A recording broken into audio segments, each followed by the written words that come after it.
understand, the ScoreMore story is kind of a fairy tale story in the sense of how they started with concert promotion and then sort of grew and expanded it into festivals. At what point did the festival sort of come into play, especially, I guess, with JMBLYA?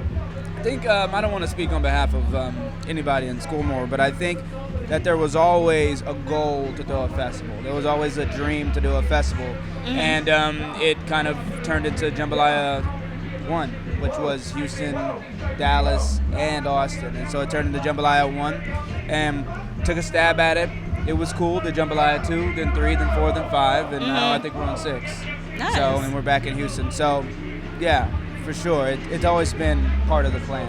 Yeah, is this something that you guys sort of work on all year? Because I know you also do Mala Luna, there's Neon Desert, or is it sort of segmented into like just, the first part of the year?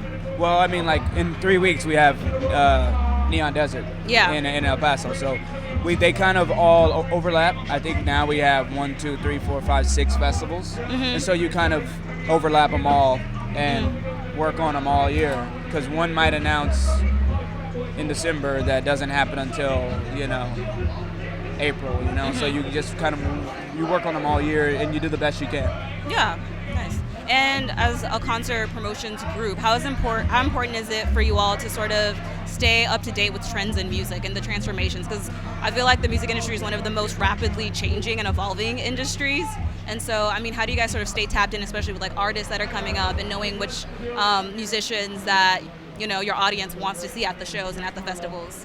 I think it's a mixture of two things. It's staying on the wave, right? Staying on the wave. And it's about being authentic and actually integrated into the culture that you're helping shape. So we're not the type of company that, sits separated from the crowd that we serve, what I'm saying? We're very much out there. Yeah. And my job in particular at club shows and for the festivals is very much hands-on, out there, meeting the kids, talking to the kids, and enjoying and just loving the music and the culture. We have people that work with us from 18 all the way up to 40. You know what I'm saying? And so we are part of the culture that we try to serve, and that makes it a lot easier. It's very authentic what we try to do. And since we're on the topic of artists, I have to ask you, who are you listening to right now? Who are some artists that are on your lit playlist? I'm gonna be basic. I'm gonna be so basic. Obviously, I'm listening to Cole.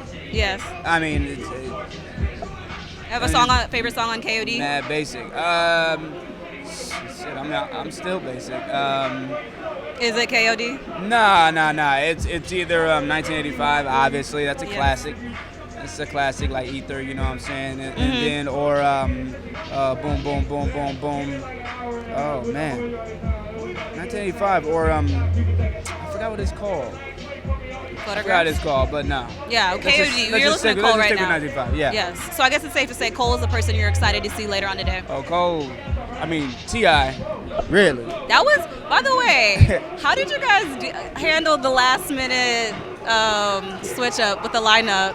We're the real life Avengers, bro. How do y'all? I saw that. I was on Twitter and I was like, first it was Cardi, and then it was Kevin Gates. I mean, you can't. A lot of this stuff you just cannot control, right? I mean, all of these circumstances, obviously, we're out of our hands. But at the end of the day, success a lot of the time depends on your ability to adapt. Yes. And man, can we adjust? And we have an amazing team of some amazing minds that are able to adjust. And it's cool. Yeah, nice. And so when it's all said and done, you're here at the festival. I know you're busy. You're always like running around, like just getting things done for everyone. But what would you say is the most rewarding part when it all comes together and you guys, you see the artists on the stage and you see everyone having a good time out in the audience? That's what it is. It's the fans, right? It's understanding and trying to pull out the fact that I may do this every day. I'm about to do, this is our second JMBLYA in a row, and we have a third one tomorrow. I may do this every day, but there's a kid in the middle of that crowd who's been waiting all year for this and is having the time of their life. Yes. They are number one priority. And if we can do that and understand that this may either be their first festival, their favorite festival, or a moment that they may tell their kids about, that's it. Nice. That's the most rewarding part. Yes. What would you, if for any of the kids out there who would want to break into the music industry or sort of do something similar to you, what advice would you have to offer them? Man, it's about what you do when the wave comes and hits you, man. Yeah, it's about what you do when the wave comes and hits you. The music industry, like I always say, there's nothing too difficult in this industry. Therefore, there's a lot of people that want to do it. So when the opportunity presents itself, step up and do what you need to do. Yeah, and step up. Just be ready. Yeah. Because when the wave hits you, it's up to you if you stay on it. Yeah, so you got to stay ready, be prepared. Yeah, if you stay ready, you ain't got to get ready. That's really all it is. Yes, Yeah. classic line. Well, that's all I have for you. Thank you so much for sitting with me, Kevin. Bet. Thank you so much. Yes, it's been a pleasure.